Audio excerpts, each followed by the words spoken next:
président Macky Sall mi ngi waajal ab plan gi daal di jëlee Barthélémy Dias ca maireem jëlee ko itam ci assemblée nationale loolee mooy tànk yi nga xam ni Macky Sall moom la jël fi ñu toll nii bu ñu sukkandikoo ci ki nga xam ne moo di Ousmane Sonko mu ne jot nañ information bi nag xam nañ bu baax a baax la nga xam ni moom lañ ci jublu ak lañ ca bëgg waaye ñi ngi taxaw temm te ñu ngi leen di xaar. Barthélémy Dias il a eu la confiance des Dakarois Barthélémy Dias il a eu la confiance des Sénégalais loolee mooy kàddu yi nga xam ni Ousmane Sonko daal dina koy yëkkati mu ne Barthélémy Dias jiñ nañ ko fi lu ne moom moo faat nit par rapport ak coowam li doxoon ci digganteem ak Ndiaga Diouf waaye loolu yëpp teewul waa Dakar dañoo jël kii di Barthélémy Dias daal di koy jiital mu nekk seen ab maire jël ko itam def ko li nga xam ne moo di député ca biir assemblée nationale ba loolee nag neexul Macky Sall neexul ay ñoñam ba tax na ñu bëgg a def le tout ba mu Barthélémy Dias ab mandat wu mairam mu daal di koy ñàkk waaye itam ab mandat wu député itam mu daal di koy ñàkk lu ni mel kenn du ko nangu kenn du ko accepté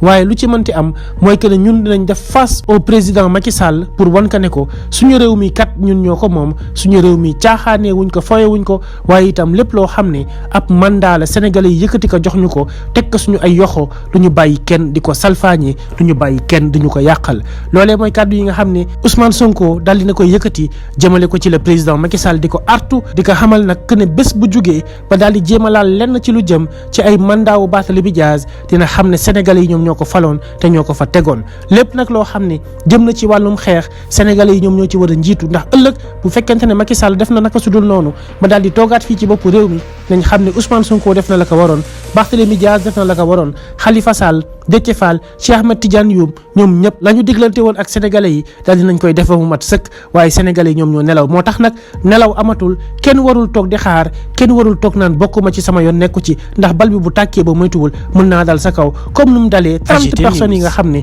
faatu nañ fii ci Sénégal état du Sénégal nekk le principal responsable te ba tey kenn adduwu ci na mu dalee itam 21 détenus politiques yi nga xam ne ñu ngi ci kaso yi te dara waralu ko lu dul ñàkk far ak le président Macky Sall. AGT News.